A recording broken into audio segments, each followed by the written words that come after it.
아, 서윤님 있었네요. 근데 왜 대답을 안 했어요?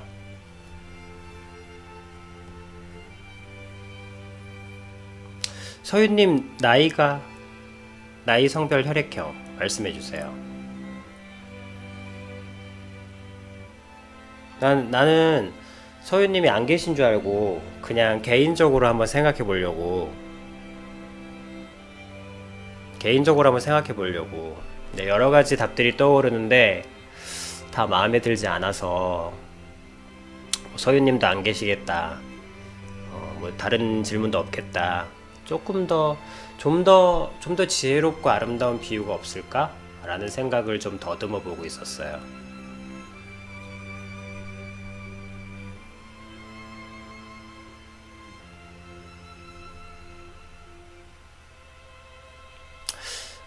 기본적으로 남, 하나님은 남성에 가깝죠. 여자는 분명 아니세요. 왜냐면 우리의 형상과 우리의 모양과 우리의 이미지대로 그러니까 인간은 창조물이기 이전에 하나님의 카피거든요. 근데 하나님은 그러니까 하나님이 기본적으로 남성이신데, 근데 이제 기본적으로 육체가 없으시기 때문에 그게 다르죠. 그러니까 인간은 육체가 있는데 하나님은 이제 육체가 없다는 거, 육체를 초월하신 분이고, 또 하나님은 카피해서 남자를 만드셨지만, 남자이진 않고 이제 남성이신 거죠. 더 그쪽으로. 그러니까 분명한 건 남성이다 아니다는 좀 그렇지만 여성과 여자는 분명히 아니세요. 여자는 육신을 가진 남자를 위해서 만들어진 존재이기 때문에 그거가 이제 서윤님이 정리해야 될 부분이고, 그러니까 남자와 남성을 초월한 존재라는 것을 우리가 이해할 수 없기 때문에, 그렇기 때문에 분명하게 규정 지을 수 없다는 것이지, 여자와 여성은 아니시라는 것은 절대적으로 분명해요. 근데 이 초월이라는 부분을 우리가 이해할 수 없기 때문에 정의할 수 없는 거예요. 그렇지만 기본적으로 천사는 다 남자고, 천사들은 다 남자고요. 그 다음에 이제 예수님도 남자시고, 하나님의 아들, 하나님이 육신을 입고 오셨을 때 남자셨으니까, 예, 그 정도로 그거는 이제 서윤님이 정리하셔야 될 부분이에요. 여자와 여성은 절대 아니다. 여자와 여성은 육신을 가진 남자를 위해서 만들어진 존재예요. 그러니까 육신을 가진 남자를 위해서 만들어진 존재죠.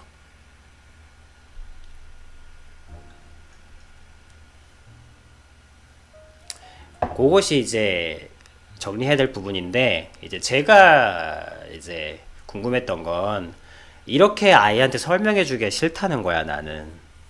나는 그 아이에게 좀 아이의 언어로 좀 예쁘게 말해주고 싶어서.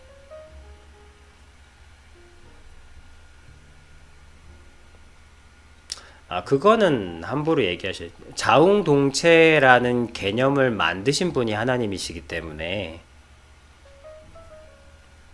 그러니까 김태군이 장난감을 만들었어. 그럼 김태군이 장난감이에요?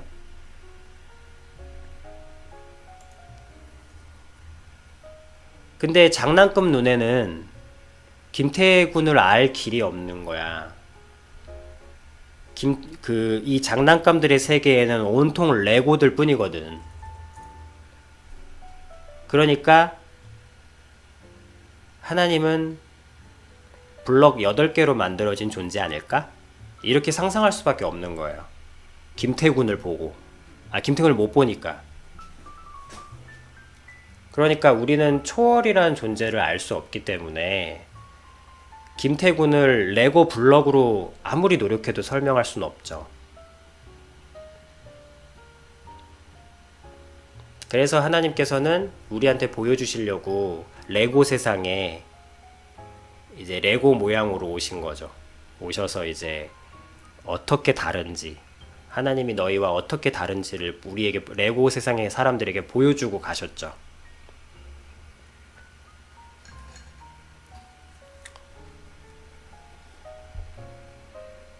그래서 초월이라는 존재를 우리가 이해할 수 없기 때문에 레고 세상에 사는 우리가 김태군의 육신과 눈빛을 절대 상상할 수 없는 것처럼. 아이 4살이라고? 4살짜리 아이가 하나님은 남자야 여자야? 4살짜리 아이야.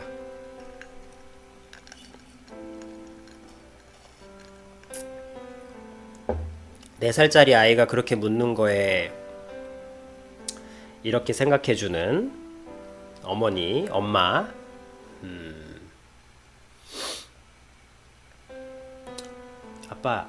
아빠. 하나님 남자야, 여자야?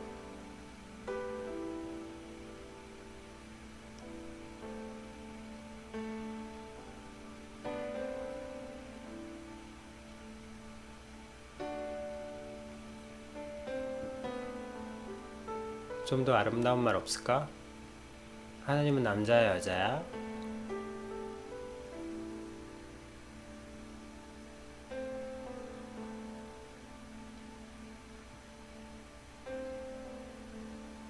딸아이예요? 말하는 거 보니까 딸아이인데? 아닌가?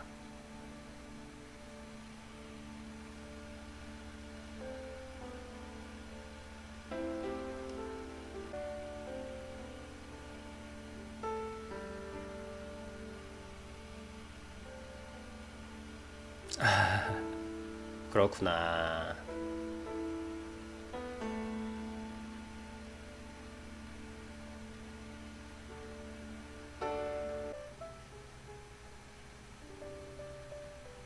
아, 그럼 되겠다.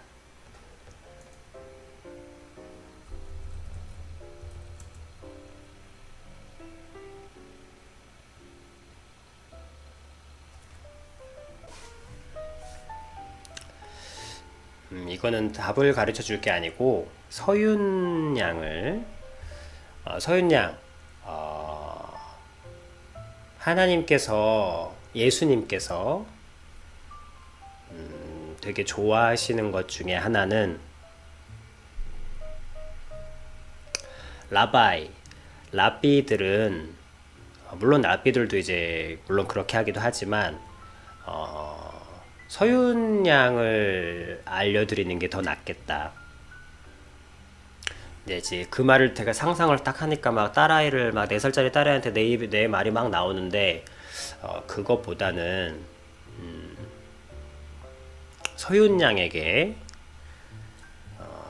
앞으로 이렇게 낚싯대를 좀 드리는 게 더 나을 것 같아요.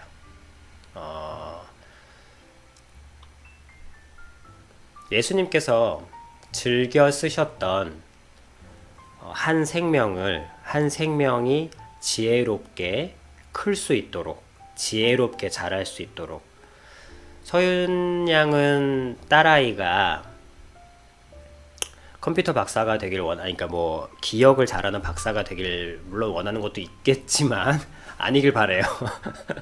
좀 지혜롭게, 아이가 지혜롭고 분별 있게, 뭐 성경에 쓰여진 대로 아이가 주님 안에서 이렇게 지혜롭게 자라길 바라잖아요, 그죠? 그래서 예수님께서 한 생명을 뭐 박학다식, 백과사전이 되게 만드는 거는 별로 관심이 없으셨어요. 제가 보니까 예수님께서 좋아하셨던 것은 한 생명이 지혜롭게 되는 걸 되게 좋아하셨어요. 하나님도 한 생명이 지혜롭게 되는 걸 굉장히 관심 있어하고 좋아하시고 기뻐하시더라고요. 근데 그럴 때 지혜는 대부분 지혜라는 것은 지혜라는 것은 많은 것들이 지혜라는 것은 답에 있지 않아요. 그래서 성경에 처음부터 끝까지 계속 흐르는 맥은 주님께서는 거의 답을 가르쳐 주지 않으세요.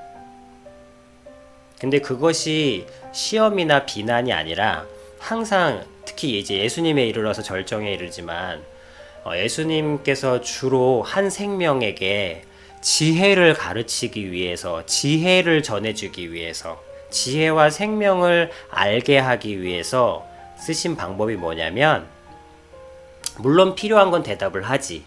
그러나 이 지혜를 샘솟게 하는, 이 딸 아이에게 지혜를 샘솟게 하는 방법은 답에 있지 않아요. 그래서 예수님께서 항상 어떻게 하셨냐면 질문으로 답하세요. 아까 좀 전에 들었던 저 김태군에게도 자아가 무엇인지 답을 알려줄 수도 없지만 알 필요도 없다. 다만 민들레가 어떤 구조로 이루어지는지 그 답을 몰라도 백과사전을 갖다 들이대지 않아도 민들레가 존재가 될 수 있듯이 내가 바라봐 주는 것만으로, 그래서 자아에게 질문을 하는 것만으로 답을 어떻게 알겠어? 자아라는 것에 대해 답을 내릴 수 있는 존재가 있나? 논문만 해도 몇 명길 텐데. 그래서 모르면, 대답을 고르느라 진땀이 흐른다면 그냥 아이가 묻는 모든 질문에 모두 질문으로 답변하시면 돼요. 하나님은 아들이야 딸이야? 하나님은 남자야 여자야? 글쎄, 하나님은 남자일까 여자일까? 넌 어떻게 생각해? 엄마도 잘 모르겠는데.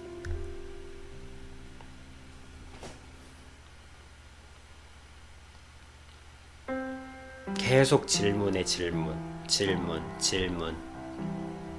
언제 만날 수 있어? 글쎄, 언제 만나고 싶어?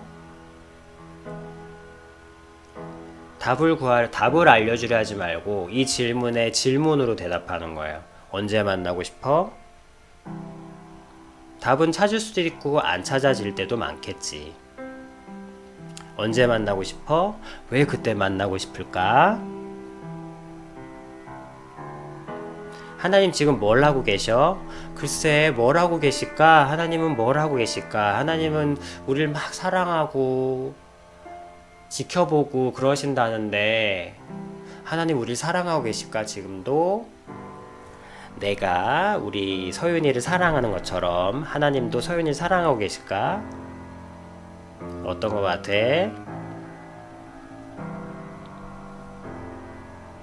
항상 질문에 질문으로 대답하시더라고요.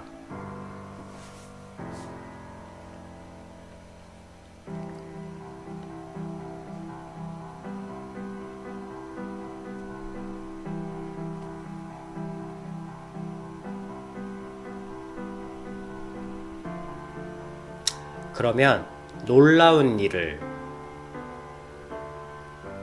보게 되고 듣게 될 거예요. 그래서 얼마 전에 그 동영상 하나도 나왔잖아요.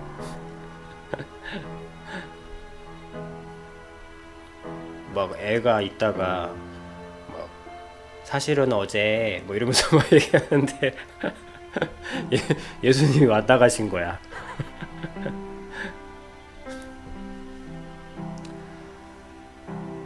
그래서 알게 됐지. 아이들은 답을 원해서 물어보는 게 아니라는 걸 아셨으면 좋겠어요. 아이들은 답을 원해서 물어보는 게 아니에요. 왜냐하면 치러야 할 시험이 없거든요.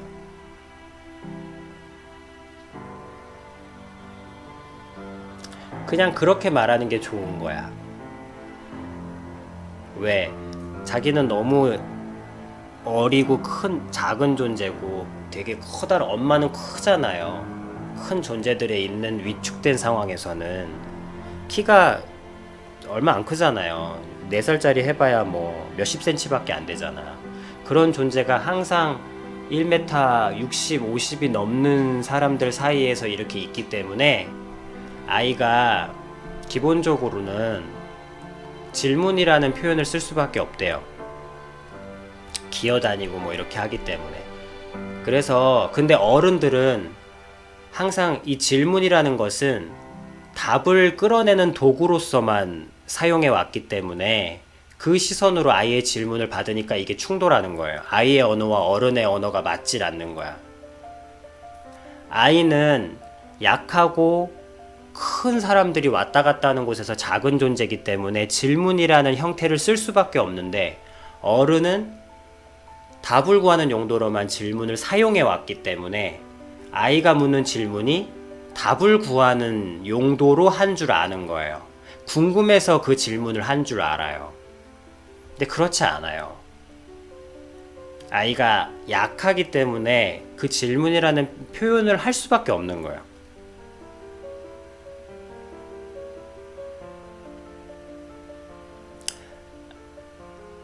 그래서 엄마들이 아이랑 얘기할 때는 눕거나 앉거나 기대거나,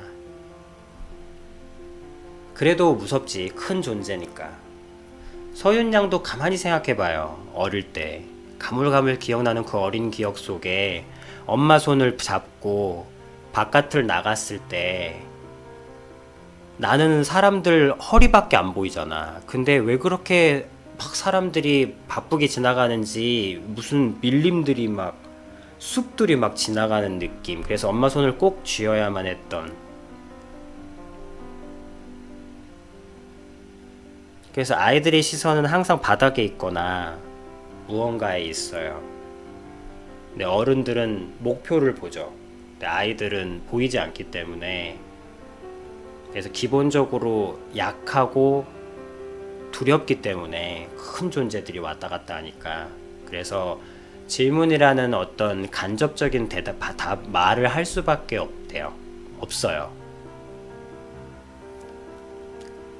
그래서 궁금증을 해결해 달라고 질문을 하는 건 결단코 아니에요.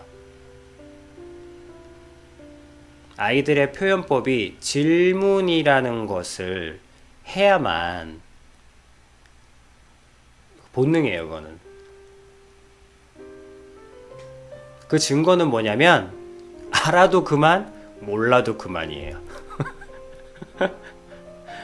근데 이제 조금 더 크면 모를 때 구타가 오는 거야. 꾸짖음이 오고, 맞추면 박수를 쳐주고.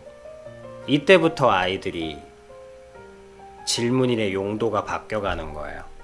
근데 아이가 4살이라면 그냥 그 질문 알아도 그만, 몰라도 그만. 다만 그 질문에 질문으로 답변을 해주면 아이가 되게 신나해요. 그러면서 서윤 양이 내가 얘기했잖아요. 질문에 질문으로 답변을 하면서 그러니까 아이는 그냥 엄마랑 얘기를 하고 싶은 거예요. 그 얘기하는 수단이, 어른들은 질문과 답변인데, 너 어제 뭐 했니? 어제 뭐 샀어? 아, 어제 내가 그거 샀잖아. 어제 누구 만나가지고 뭐 했어? 야, 그거 먹으니까 맛있디? 정말 맛있더라. 어른에게 질문이란 답을 전제로 까는, 질문과 답이잖아요. 근데 아이들한테는 그냥 질문 자체가 언어예요. 그래서 답을 줘야 될 부담감은 전혀 없어요. 없어도 돼요.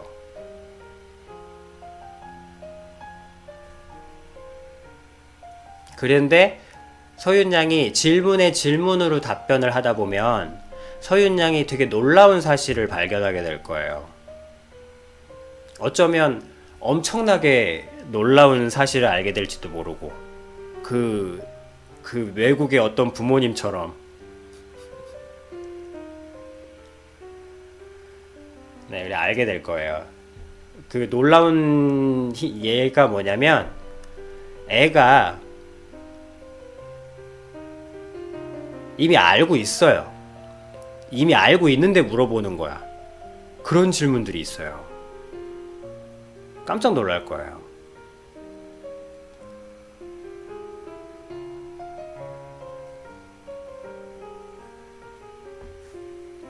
요 정도 얘기로 아이와 정말 기적 같은 시간들을 보냈으면 좋겠어요.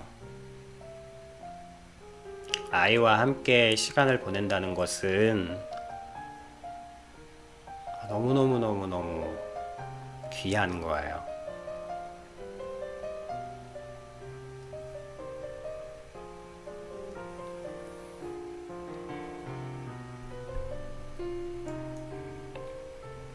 요 정도로 일단락할 수 있겠네요.